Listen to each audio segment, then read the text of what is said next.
up your YouTube, search for Stukeley Meadows, watch on your big screen. Or another device if you're at home. Get yourself comfy, this could take a while. What a happy scene. Something new every day for your long-term memory. This is so exciting, it is nearly time for a Stukeley assembly.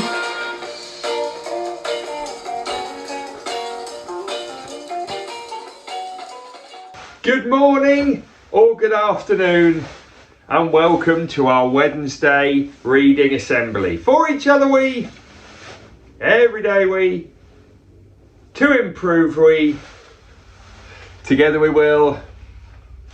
Every single Stukeley day we focus on. Our Stukeley motto is, our Stukeley curriculum is, our Stukeley plan for home learning is. 4 words that make the magic happen. Yes, they do. Hey everyone, welcome back to another reading assembly. Last week, I was in here ready to make George's Marvellous Medicine, and I did. I've actually still got it. Whoa!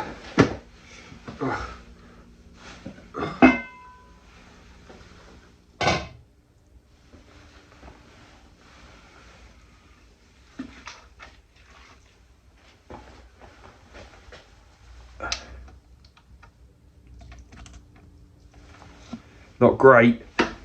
Smell is still horrific. Anyway. Oh, a couple of lucky families got a jar of that, and I've got loads more. So if anybody wants some, just let me know, okay? We're going to crack on with George's Marvellous Medicine today. Then we've got all the usual Cheerboo Song or Silence. We've got a few safety updates and shout outs, etc, etc. But we're going to kick off with Roald Dahl author information. Or are we? We've talked a lot about Roald Dahl the last few weeks, and I want to go back and do a little bit of author retrieval of Charles Dickens. Yes, I do. Right, adults, please pause the video. Your class have got 60 seconds between them to remember as much as they can about Charles Dickens. Think about when he was born, books that he wrote, stuff about his family, stuff about his writing. Pause, go.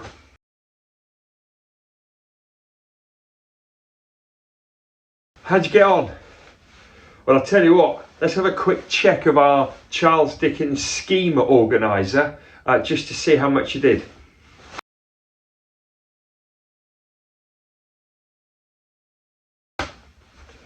Well done, everybody.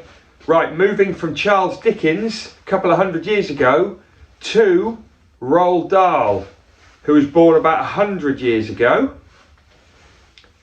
George's Marvellous Medicine. We've read up to the part where George has gone into the kitchen and all over the house he's mixed up this awful medicine for Grandma, and now the chapter's called The Cook Up. In the kitchen, George put the saucepan on the stove and turned up the gas flame underneath it as high as it would go. "George!" came the awful voice from the next room. "It's time for my medicine." "Not yet, Grandma," George called back. "There's still 20 minutes before 11 o'clock. "What mischief are you up to in there now?" Granny screeched. "I hear noises." George thought it was best not to answer this. He found a long wooden spoon in a kitchen drawer and began stirring the medicine hard. The stuff in the pot got hotter and hotter. Soon the marvellous mixture began to froth and foam. A rich blue smoke, the colour of peacocks, rose from the surface of the liquid, and a fiery, fearsome smell filled the kitchen. It made George choke and splutter. It was a smell unlike any he had smelled before. It was just like our one. It was a brutal and bewitching smell, spicy and staggering, fierce and frenzied, full of wizardry and magic. Whenever he got a whiff of it up his nose, Firecrackers went off in his skull and electric prickles ran along the backs of his legs. It was wonderful to stand there, stirring this amazing mixture and watching it smoking blue and bubbling and frothing and foaming as if it were alive. At one point he could have sworn he saw bright sparks flashing in the swirling foam. And suddenly George found himself dancing round the steaming pot, chanting strange words that came into his head out of nowhere. Fiery broth and witch's brew, foamy froth and riches blue, fume and spume and spoondrift spray, fizzle swizzle, shout hooray, watch it sloshing, swashing, sploshing, hear it hissing, squishing, spissing. Grandma better start to pray. Brown paint. George turned off the heat under the saucepan. He must leave plenty of time for it to cool down.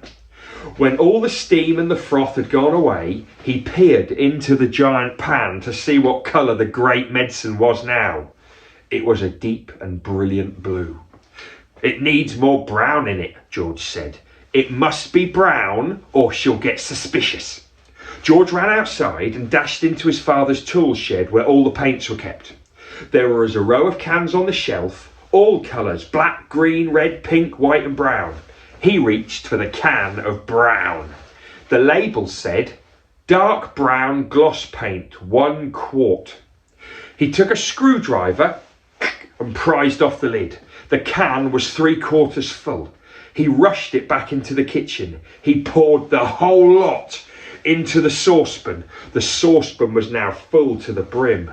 Very gently, George stirred the paint into the mixture with a long wooden spoon. Ha ha! It was turning brown! A lovely, rich, creamy brown! Where's that medicine of mine, boy? Came the voice from the living room. You're forgetting me! You're doing it on purpose! I shall tell your mother! I'm not forgetting you, Grandma. I'm not forgetting you, called George. I'm thinking of you all the time, but there's still 10 minutes to go. You're a nasty little maggot, the voice screeched back. You're a lazy and disobedient little worm, and you're growing too fast. George fetched a bottle of Grandma's real medicine from the sideboard. He took out the cork and tipped it all down the sink. He then filled the bottle with his own magic mixture by dipping a small jug into the saucepan and using it as a pourer. He put the cork back in. Had it cooled down enough yet? Not quite. He held the bottle under the cold tap for a couple of minutes. The label came off, but that didn't matter. He dried the bottle off with a dishcloth. Everything was now ready. This was it. The great moment had arrived. Medicine time, Grandma, he called out. I should hope so too, came the grumpy reply. The silver tablespoon in which... Oh, sorry, my fault. The silver tablespoon in which the medicine was always given to Grandma lay ready on the kitchen sideboard. George picked it up, holding the spoon in one hand and the bottle in the other. He moved into the living room.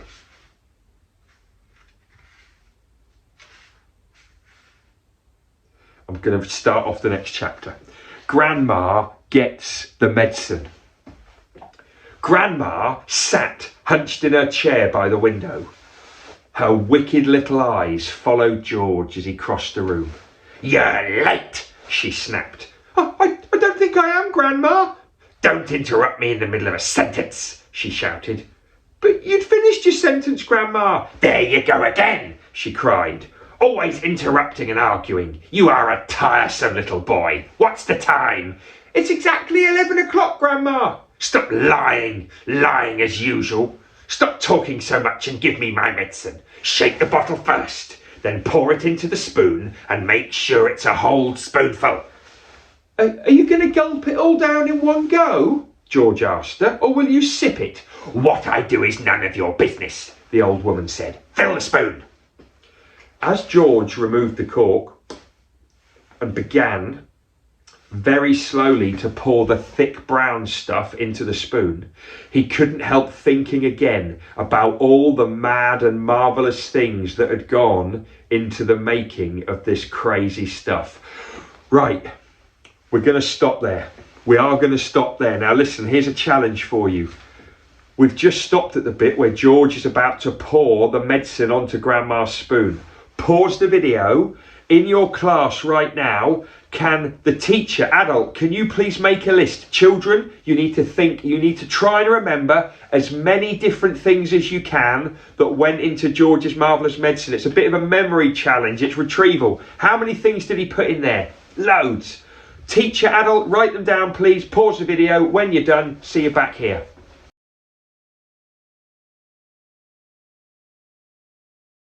How many did you get? I'll be coming around school today. Please remember to tell me how many you got. Really exciting. Anyway, that was the next part of George's Marvellous Medicine. Some of you will know what happens next. I can't quite remember, so I'm looking forward to next week and finding out. Right, cheer, boo, song or silence. Had a bit of a problem this week. I went into the hall with my cheer, boo, song or silence cards. And when I got in the hall to film it, there was somebody in there using the hall. Couldn't film it. So then I had a great idea. We're now going to watch Cheer, Boo, and we're now going to watch Cheer, Boo, Song or Silence, but it's not going to be a brand new one. It's going to be an oldie. It's going to be a blast from the past. A blast from the past is something which happened ages ago and you come back to see it. So I'm now going to show you a Cheer, Boo, Song or Silence, and it's one of the very first ones that we ever did. One of the first ones we ever did. Right back in the first lockdown. Check this out. Will they get to cheer or will they get to boo? With either one there must not be violence. They may well get to song, but it will not last that long. We really hope they do not get silence. Just before we finish today's assembly, I promised you a brand new feature. This feature is called Cheer, Boo, Song or Silence. Every time we play Cheer, Boo, Song or Silence, I am going to ask somebody to come out from behind the curtain. When that person comes out, they will either get a cheer, a boo, a song, or silence. Now, it is completely random. There is not a reason for what they get, it's just completely made up.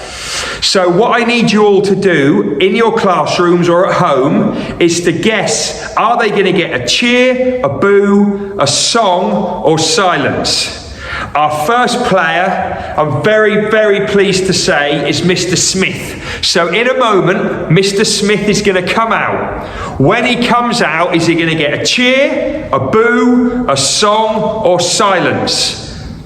Play now, make your guesses now, before he comes out. Cheer, boo, song, or silence. Come on! Right, hope you've made your minds up. First time we played this, it might be the last. Ladies and gentlemen, what do you think's going to happen? Out you come. Let's give a big welcome to Mr. Smith. Make it like a man, baby, if that's what you are, 'cause I'm moving on. You're moving on now. It was the song. Come on. Nothing can stop me. Right, thanks everyone. Great reading assembly. Will they get to cheer or will they get to boo? With either one there must not be violence. They may well get to song, but it will not last that long. We really hope they do not get silence. Oh blimey, enjoyed seeing that one again. Brilliant. Okay, just before we do shout outs, bit of a safety update. You know it's Stukeley Safety Week. We talked a lot in assemblies about things that are going to happen this week.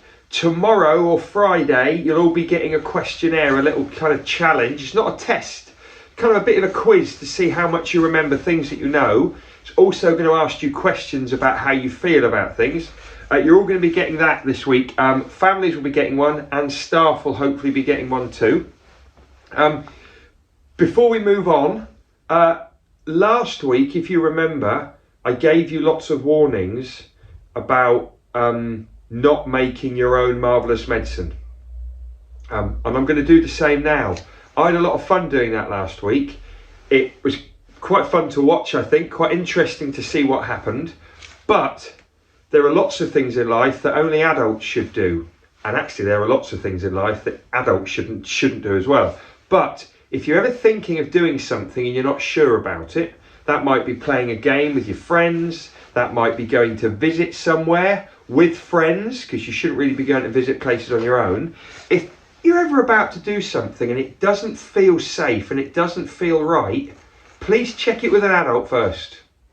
Please do that, because if it's not going to be sensible and probably not going to be safe, an adult will tell you that. And as children, you may not be mature enough or grown up enough to know. So if you're ever thinking of having some fun, doing something but just doesn't feel right, please check it with an adult first. Okay? Right, shout outs. Beach class first of all, another day of remote learning. I hope it went well. We're all thinking of you and we're looking forward to seeing you back in school in a few days' time. Happy birthday to Grace in foundation stage, Vinny in year 4 and Genevieve in year 5 who's doing remote learning at the moment. Happy birthday you three. I hope you have a good day with friends, with family. And if I see you, please tell me about it. I'd like to hear about things that we're doing to celebrate in Stukeley. Okay, going to finish there. Been around school this week to check on rock stars and numbots and AR quizzing, and we're warming up. We're warming up for the summer term. Let's finish with most important 60 seconds. The most important 60 seconds are coming up now. The most important 60 seconds are coming up now.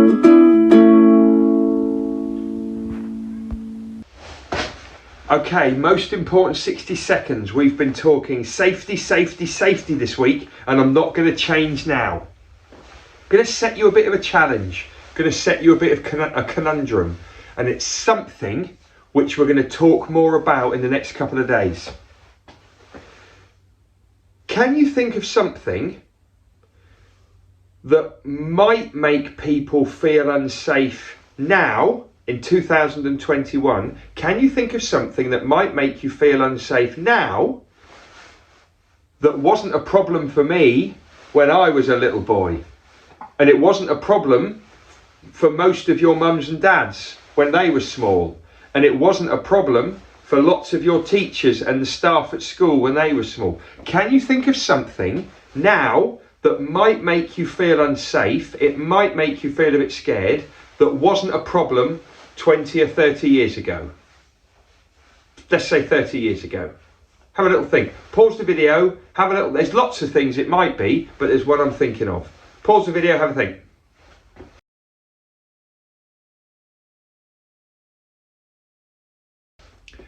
Right, I hope you thought of lots of good ideas. Well, the thing that might make people feel unsafe now, and if you don't use it sensibly, it could be dangerous. The thing that's unsafe now, might be unsafe now, that wasn't a problem 30 years ago, is the internet. Is going online and talking to other people. You couldn't do it when I was small, it didn't exist, wasn't a thing. You couldn't, your lots of your family members, your adults, couldn't do it, wasn't there. But now, my young girls go online, play games with friends. Lots of you do too, and it could be unsafe. So we're going to talk about that over the next couple of days. Have a good day.